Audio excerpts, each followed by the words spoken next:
My wife's divorced friends convinced her to pull a fake affair prank on me, to test me and make me more attentive. But the whole thing blew up in their faces when I chose to file for divorce instead. So, my wife Sarah and I have been married for 8 years, and things were going well. Not flawless, but steady. We both work full-time jobs, have our routines, weekend plans, and the occasional date night, maybe once a month if we're not too exhausted from work. I thought we were doing just fine. Not honeymoon phase fine, but the kind of normal married life where you're settled, comfortable, and don't need to be all over each other every minute. But apparently, Sarah had been talking to her divorced friends about our marriage, and they started feeding her all this nonsense about how I wasn't attentive or romantic enough, and that she needed to make me fight for her or some other ridiculous advice. I didn't know any of this at the time, which makes everything so much worse.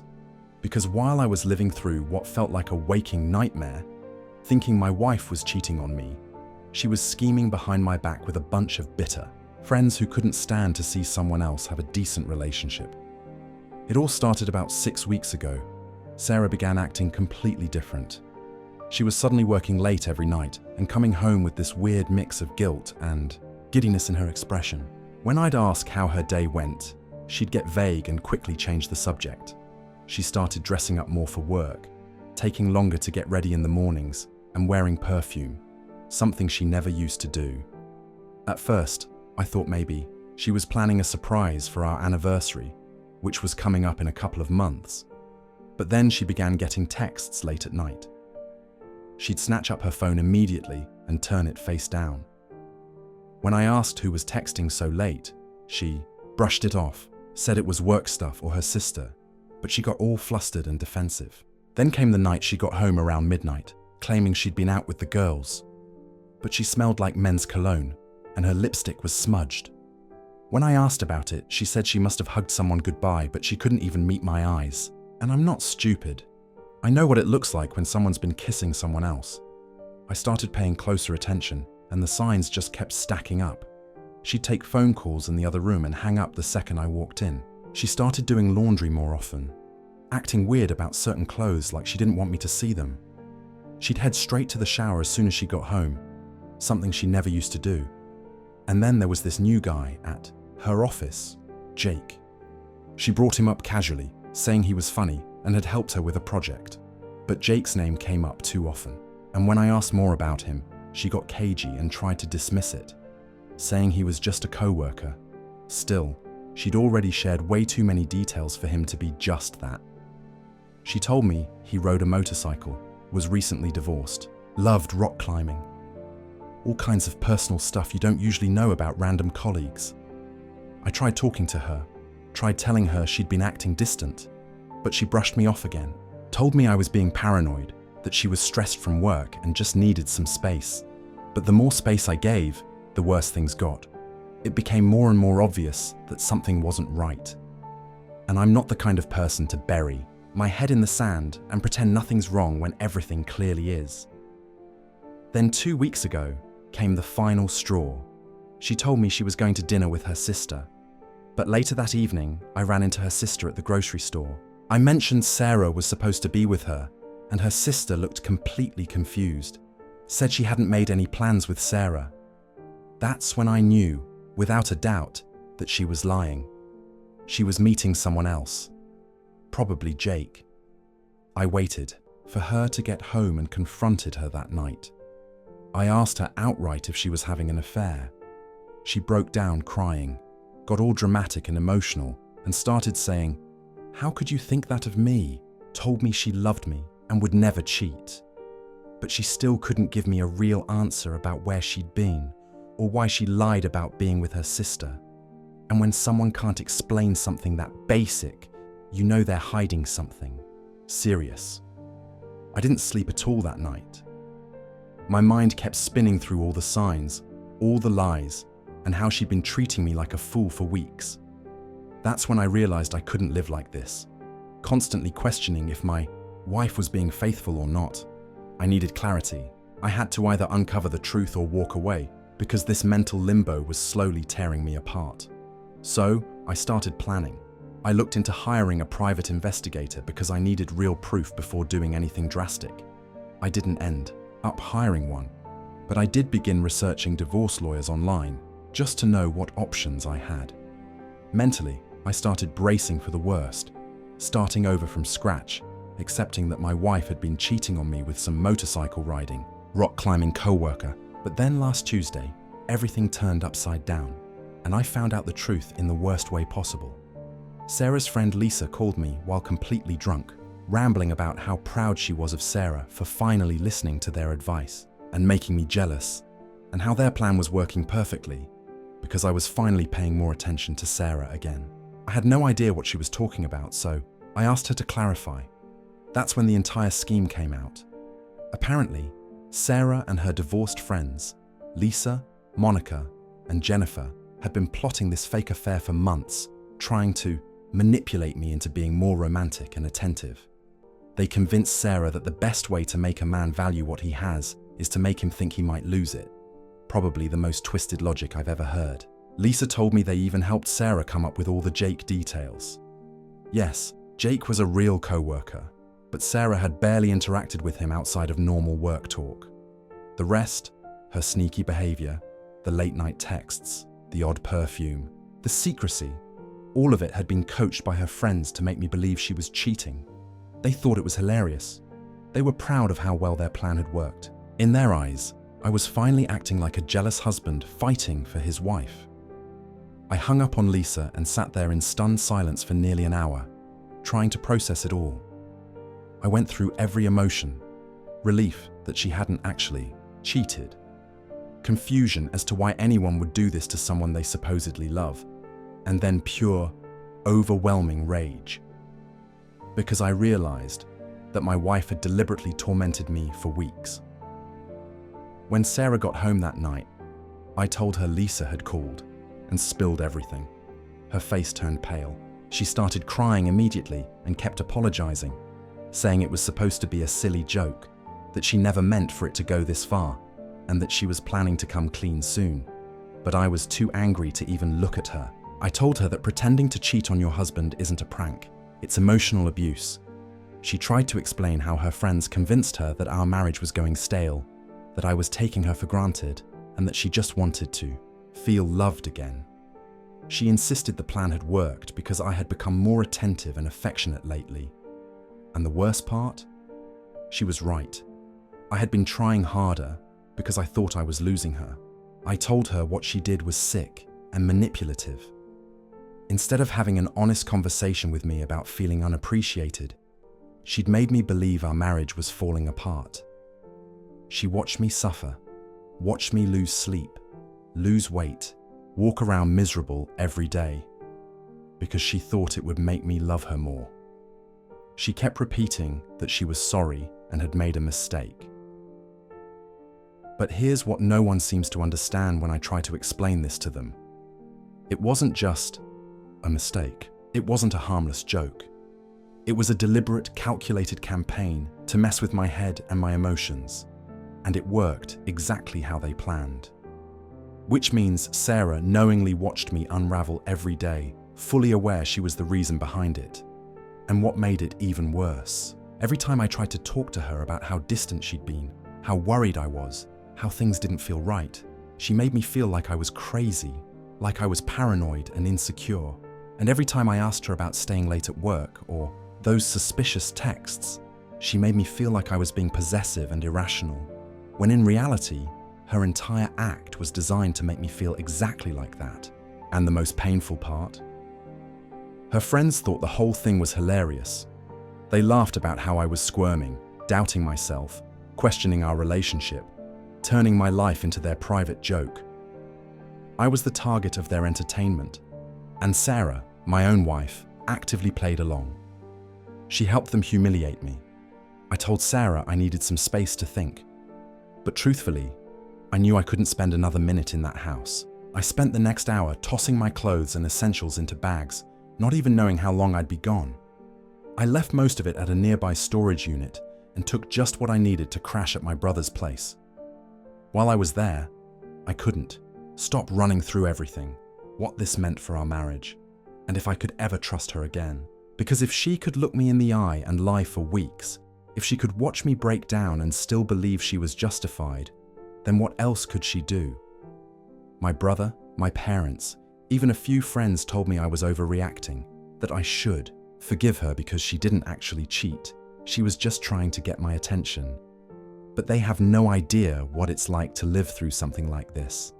They didn't feel the sting of thinking your marriage is dying, or the pit in your stomach every night wondering who your wife is really with. And they definitely don't understand that the pain from believing someone is cheating feels the same, whether they actually are or not. For weeks, I kept picturing her with that Jake guy, replaying what I might have done wrong, questioning how long it had been going on. I even doubted if she'd ever truly loved me, or if I'd just been a placeholder until someone more exciting showed up. I had already started mentally dividing our stuff, thinking about where I'd live, how I'd tell people we were done. All of that trauma, completely unnecessary. And it was caused by the one person who was supposed to protect my heart. The only logistical relief was the apartment. Since we rent and the lease is in her name, it was always clear I'd be the one to leave. After spending 4 days at my brother's, I made my decision. I booked an appointment with a divorce lawyer. When I told him everything, he said he'd never heard of anything quite like it. But he made it clear that this qualified as emotional abuse and manipulation, and that Sarah's actions reflected a deep lack of respect for me and our marriage. Later that day, I went back to the apartment and told Sarah I'd filed for divorce. She completely lost it. She screamed, sobbed, clung to me, begging me not to leave. She said she'd do anything to make it up to me, swore she'd never take advice from her friends again, said she'd learned her lesson, but I told her that some lessons should never need to be taught, that adults shouldn't have to be told not to emotionally torture the person they love.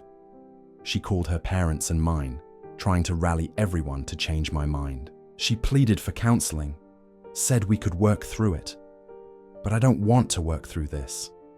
I don't want to rebuild a marriage with someone who thinks this kind of manipulation is okay, and then blames me for not taking the joke. Well, then, unbelievably, her friends Lisa and Monica had the audacity to call me. They said I was being too sensitive, that it was just a harmless prank, and that Sarah wouldn't pull something like this again. I told them if they honestly believed what they did was harmless, they were even more messed up than I thought, that they likely ruined my marriage for their own amusement because they couldn't handle seeing someone else happy when their own relationships had gone up in flames. Lisa got defensive. She said Sarah had been venting for months about how I wasn't romantic enough or attentive, and they were just trying to help her fix it.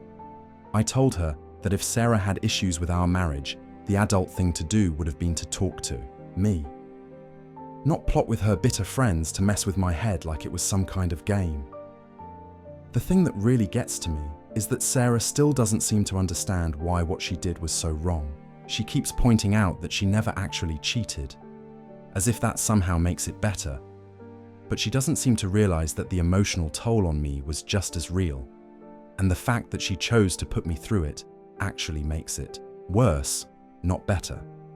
I've been staying at my brother's place for 2 weeks now, and Sarah keeps texting me non-stop, begging me to come home and talk it through. She even sent this long email saying she understands now that it was a mistake, and that she wants to go to marriage counseling and rebuild our trust. But how do you rebuild trust after something like this? Because now I'll always wonder if she'll try something like this again the next time one of her friends whispers something stupid in her ear. People keep asking me if I really want to throw away 8 years of marriage over one mistake. But it wasn't one mistake. It was a campaign of deception and emotional manipulation. It's realizing that my wife, the person I trusted most, thought it was okay to push me to the edge just to get a reaction out of me, just to test whether I still cared. The divorce papers were served yesterday. Sarah called me, sobbing and pleading for another chance. She said she'd cut off Lisa, Monica, and Jennifer, and that she'd do anything to fix this and earn my trust back. But I told her the issue isn't her friends.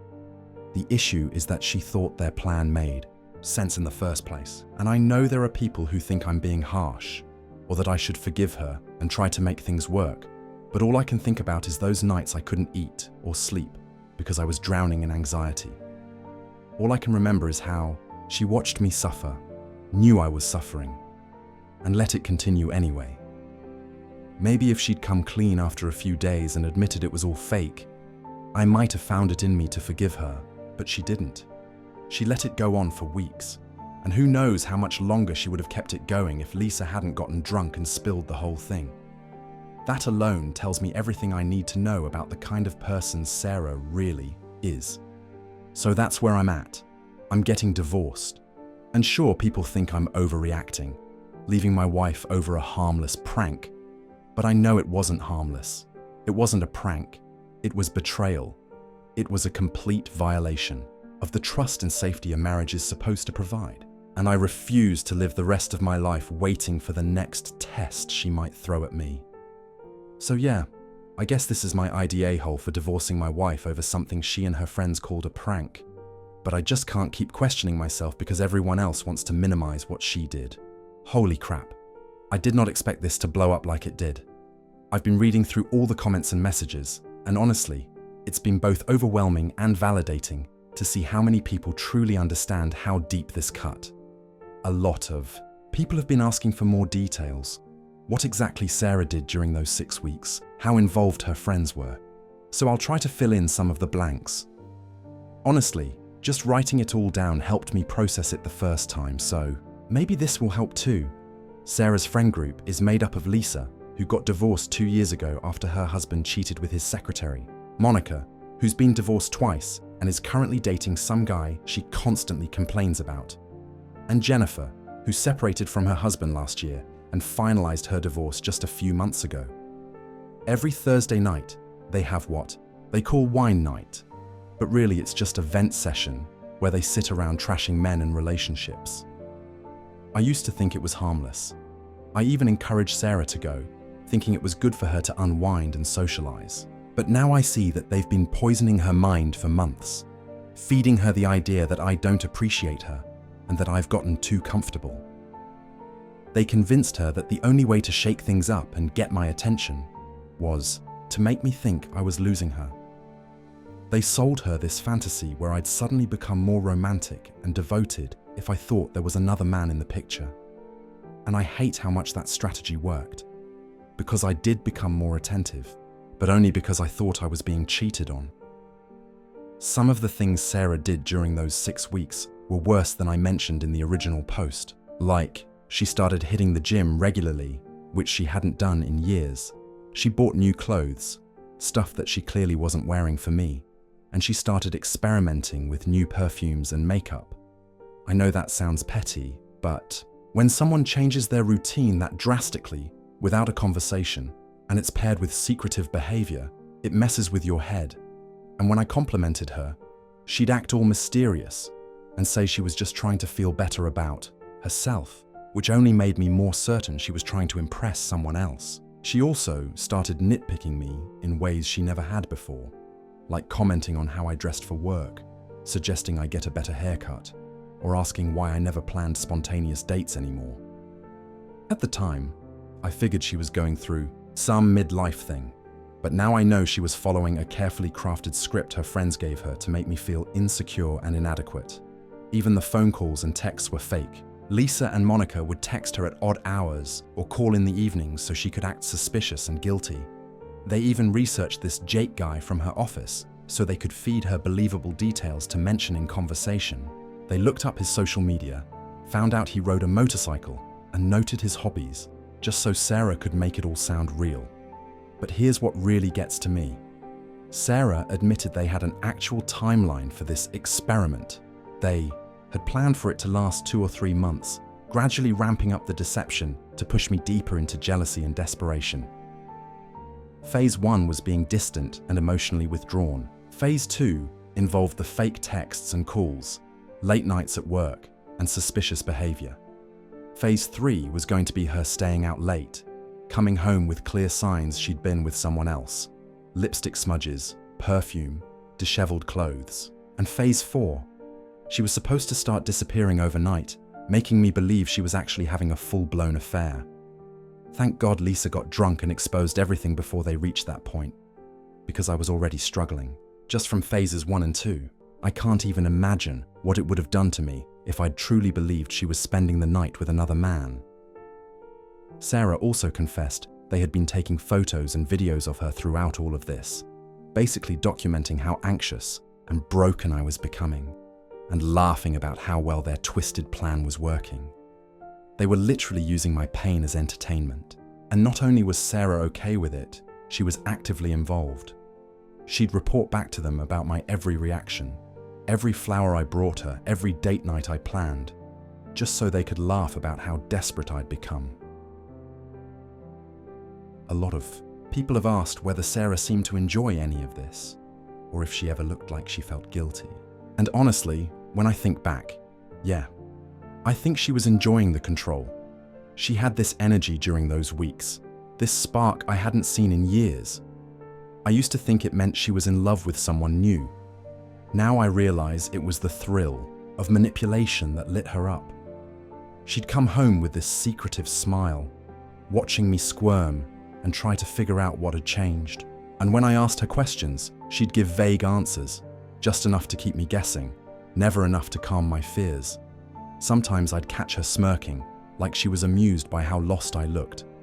I later found out her friends were coaching her on how to gaslight me. When I confronted her about lying about being with her sister, they told her to flip it on me, make me feel guilty for not trusting her, accuse me of being controlling. And that's exactly what she did. When I tried to talk to her about how distant she was being, they told her to call me needy and clingy and say she needed space, which she parroted word for word. This whole thing was a calculated psychological attack designed to make me question my own reality and blame myself for everything that was happening. The more I learn, the more furious I become, and the more certain I am that divorcing her was the only right choice. This wasn't some silly prank that got carried away. This was a systematic campaign to emotionally destroy me, all for the sake of a little fun among her bitter friends. And Sarah didn't just allow it. She orchestrated it. She's still leaving voicemails every day, crying and begging me to come back. She promises she'll cut off all contact with those women and do anything it takes to fix things. But how do you fix something like this? How do you undo weeks of intentional psychological torture?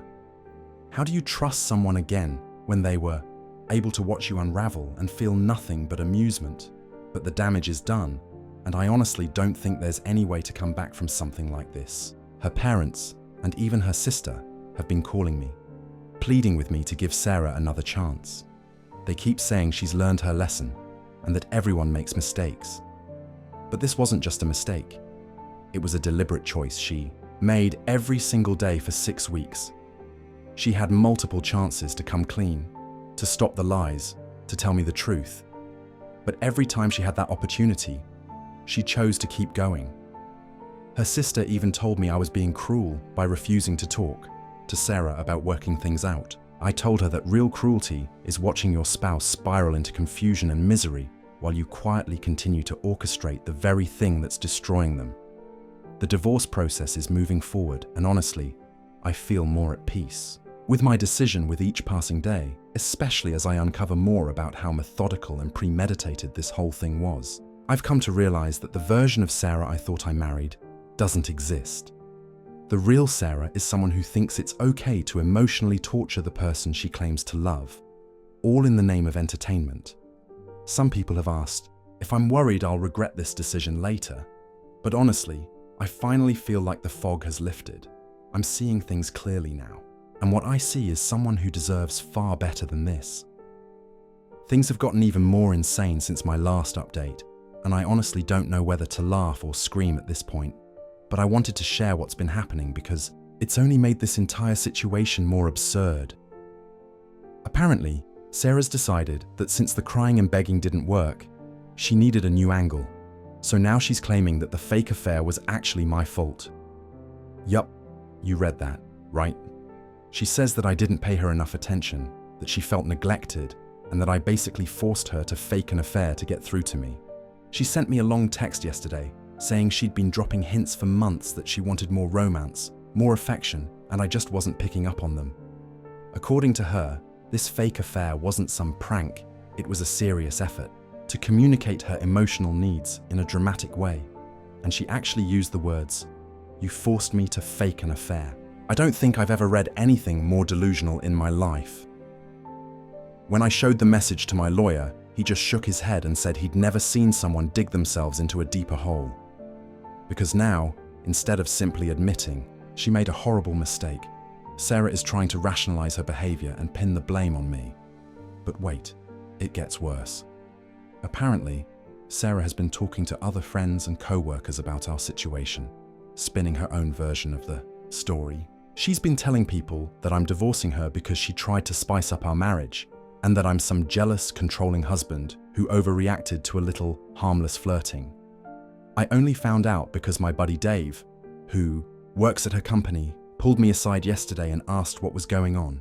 According to him, people at her office are saying I'm filing for divorce over a silly prank, and they think I'm being immature and unreasonable. Dave knows me well enough to know something didn't add up. So, I told him the real story. Everything. He was absolutely stunned. He said Sarah had described it as some innocent, playful teasing, not a calculated psychological operation designed to break me down emotionally. Now I'm dealing with the fallout of Sarah rewriting history and casting me as the villain in her version of events. And I'm sure her divorced friends are backing her up, since they were the masterminds behind this whole disaster in the first place. I've realized I need to protect myself from this narrative she's pushing, so I've saved every voicemail she left me right after I discovered the truth, where she's sobbing, apologizing, and admitting it was all fake. Something tells me those recordings are going to come in handy if this ever escalates into a public smear campaign. And speaking of her friends, apparently Lisa has finally sobered up and realized she blew up their entire plan. So, she called me to try to do damage control and convince me that what they did wasn't really that bad, that I should give Sarah another chance. But instead of helping her case, she only made things worse by revealing even more disturbing details about how thoroughly planned and intentional this whole thing was. She told me they'd actually spent 3 months preparing before putting the plan into motion. They researched different tactics to make men feel jealous and possessive, and decided the fake affair route would be the most effective way to get me to step up as a husband. She also casually dropped that they'd been documenting everything in a group chat, sharing updates on how I was reacting, and celebrating each time their twisted plan succeeded in making me more anxious or more attentive. And the name of the chat? Project Wake Up Call. Just hearing that made my stomach turn. But what truly made my blood boil was when Lisa admitted they'd been disappointed that it took me so long to finally confront Sarah. They thought I'd become jealous and possessive much sooner, and were starting to wonder if I even cared enough about Sarah to fight for her. So, not only were they torturing me for 6 weeks, they were also critiquing my emotional responses like I was some kind of test subject. They were analyzing whether I was reacting strongly enough to make their twisted little experiment worthwhile. Lisa even said that Monica suggested escalating things by having Sarah go on a fake date with another guy, just to see how far they could push me before I snapped. But they backed off, thankfully, because they feared I might actually hire a private investigator or take some other action that would expose their scheme. The fact that this idea was even entertained tells me everything I need to know about these women. They had absolutely no boundaries. They would have pushed it until I broke, mentally and emotionally, had they not been tripped up by their own arrogance and stupidity. I also learned that Sarah's parents had some idea something was going on because she'd asked them for advice on how to make me more romantic and attentive, but she only told them she was planning little surprises and wanted to shake up our routine. So, they had no clue she was plotting to fake an affair. When her parents found out the truth after I filed for divorce, they were horrified. They told Sarah that what she'd done was completely out of line. Still, they're trying to get me to reconsider and save the marriage because they don't want to see their daughter go through a divorce. Her dad called me just yesterday. He said he understood why I was angry, but felt Sarah had learned her lesson, and that divorce was too extreme. I told him that what his daughter did was extreme, and that my reaction was entirely appropriate, given the emotional damage she caused. I told him point blank, if a stranger had done this to me, spent 6 weeks making me believe my wife was cheating, just for their own amusement, he'd probably want me to press charges. The fact that it was his daughter didn't make it any less cruel or traumatic. He didn't have much to say after that. I think he's finally starting to grasp that this wasn't just a marital rough patch that can be smoothed over with therapy and apologies. The divorce is moving forward, and my lawyer says it should be settled fairly quickly since we don't have kids or complicated finances. Honestly, I just want it done. I want to move on and start rebuilding my life without having to dodge Sarah's attempts to rewrite the story and make herself the victim. I'm also planning to move to a different part of town once everything's finalized. I don't want to bump into Sarah or any of her friends at the grocery store, the gym, or anywhere else. A fresh start in a new neighborhood sounds like exactly what I need to leave this nightmare behind me. People have asked if I miss Sarah or if I'm having second thoughts. And truthfully, I miss the person I thought she was, the woman I believed I'd married. But I don't miss the person she actually turned out to be. I feel nothing but relief that I found out what she was capable of before we had kids, bought a house, or made even deeper commitments. I keep thinking about what would have happened if Lisa hadn't gotten drunk and spilled everything. How long would Sarah have let this go on? How long would she have watched me unravel just to test how much I cared? That thought alone confirms I'm making the right decision, and I realize that the woman I believed I married would never have been able to watch me go through that kind of agony without stepping in and telling me the truth. But the real Sarah? She saw me losing weight, losing sleep, living in a constant fog of anxiety and confusion. And not only did she not feel remorseful, she was actively enjoying it. She was feeding updates to her friends about how well their twisted little plan was working. That's not the kind of person I want to be married to. That's not someone I can ever trust again. And I've decided I'm done feeling guilty for protecting myself from someone who clearly never had my best interests at heart. Update 3. I thought I was finished sharing updates, but something happened yesterday that was so unbelievable, I couldn't keep it to myself. It honestly feels like Sarah and her friends are hell-bent on proving they're even more unhinged than I originally thought. The divorce has been moving along normally, and we're supposed to finalize everything next week. I figured the worst was behind me, aside from Sarah occasionally texting or calling to beg me to come back. But apparently, her friends had one last Hail Mary to throw. Monica called me yesterday afternoon and said she wanted to meet up to talk about Sarah, how maybe there was still a chance to fix things. Against my better judgment, I agreed to meet her for coffee, mostly out of curiosity. I needed to know what she thought she could possibly say that would change my mind. We met at this little coffee shop, and she started off by apologizing. She admitted that her role in the fake affair setup was wrong, and that they'd definitely taken things too far. For a second, I thought she might actually take full responsibility, but then she said she had a confession to make, something she claimed might shift my perspective about the divorce. She had this serious theatrical tone, like she was about to reveal some massive secret that would somehow make all of this make sense. What she said next was so absurd that I actually laughed out loud. Monica claimed the real reason they created the fake affair scenario was because Sarah had suspected I was cheating on her. She said Sarah had confided in them, expressing fears that I might be unfaithful, citing things like working late, changing my phone password, and going to the gym more. And they'd all supposedly decided that the best way to test my loyalty was to make me jealous. According to Monica, if I didn't react to Sarah's behavior, then I was probably cheating and didn't care. But if I did react, got jealous, fought for her, it would prove that I still loved her and wasn't having an affair. I just stared at her in disbelief. Then I asked the obvious question. If Sarah really believed I was cheating, why hadn't she ever mentioned it? Not during any of our conversations about the divorce. Not during her tearful apologies. Not even once while begging me to give her another chance. Monica got visibly flustered and claimed Sarah had been too embarrassed to admit she was suspicious without evidence. So she kept her fears private and only told her friends, hoping they could help her figure out what to do. Come on. I know, that's complete nonsense. Sarah had no reason to suspect me of cheating. I've never been unfaithful. Not once in my life. I've never even considered it. And the so-called red flags Monica listed were nothing more than ordinary parts of life. Working late? I've got a demanding job with tight deadlines. That's just part of the deal. Changing my phone password? I upgraded to a new phone and needed a secure password for work apps. Going to the gym more often. My doctor literally told me I needed more exercise after a routine checkup. None of these things should have triggered suspicion. And more importantly, Sarah never acted like she was suspicious.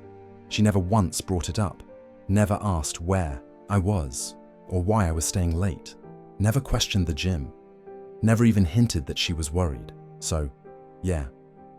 I'm convinced Monica made this whole story up just to throw a last-minute justification at the wall and see if it stuck. Spoiler alert, it didn't.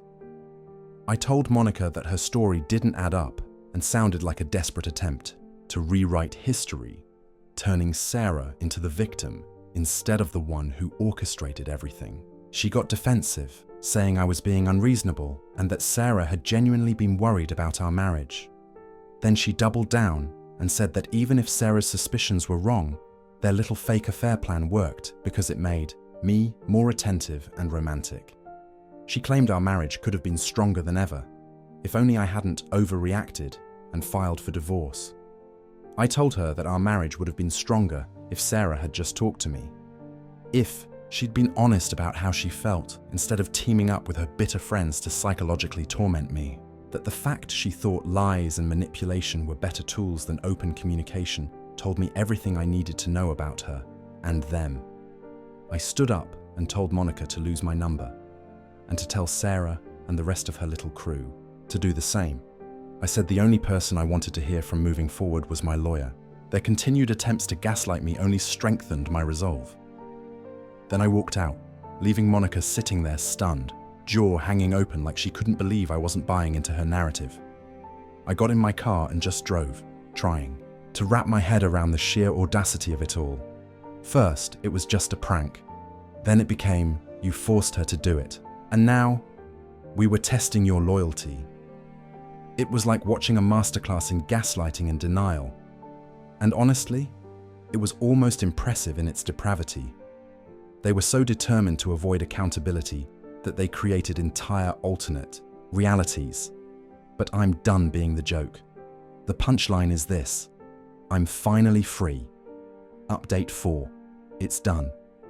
After 8 grueling months of chaos and drama, the divorce is finalized. 8 months.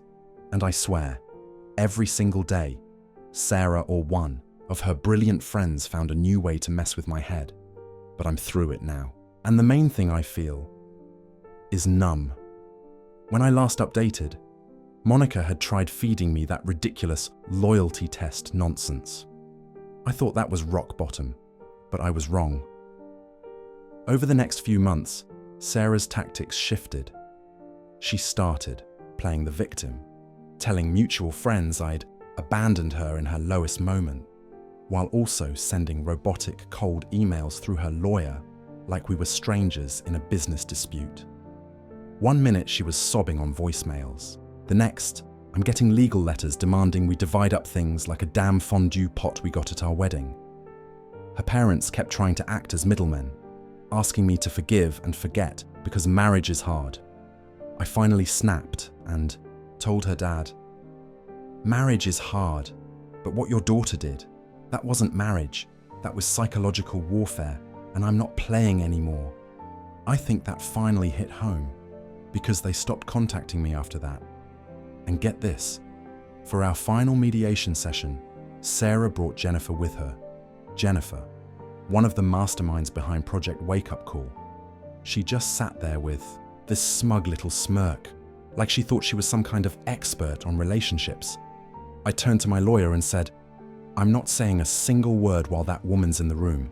The mediator had to ask her to leave, and Sarah acted like I was the unreasonable one for not wanting the woman who helped emotionally torture me to sit in on the asset division.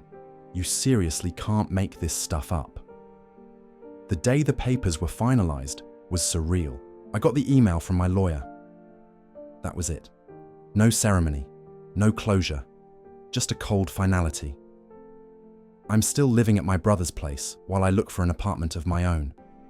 I needed some time away from the house we shared, space to breathe, to decompress, to feel human again.